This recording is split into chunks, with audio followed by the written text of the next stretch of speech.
एकदा एका ठिकाणी याज्ञवल्क्य हे कथा सांगत होते आणि तिथे राजा जनक सुद्धा कथा ऐकण्यास येत होते. जोपर्यंत राजा जनक कथा ऐकण्यास येत नाही तोपर्यंत याज्ञवल्क्य कथा सुरू करत नव्हते.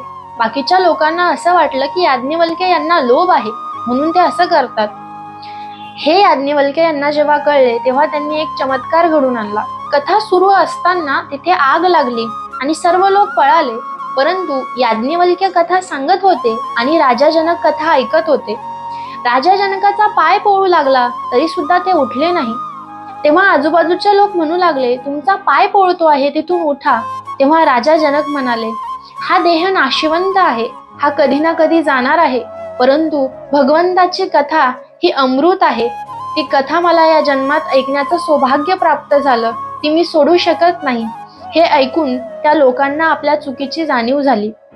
भगवंताची कथा ऐकण्यासाठी एवढी प्रीती त्यांच्या मनात होती म्हणून याज्ञवल्क्य त्यांच्यासाठी थांबत होते हे त्यांना कळून चुकलं.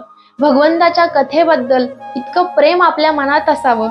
जसं एखादी माता आपला पुत्र सुखी आहे हे ऐकून 2 घास सुखाने खाते, तसंच आपलं मन सुद्धा भगवंताच्या कथेविषयी असावे.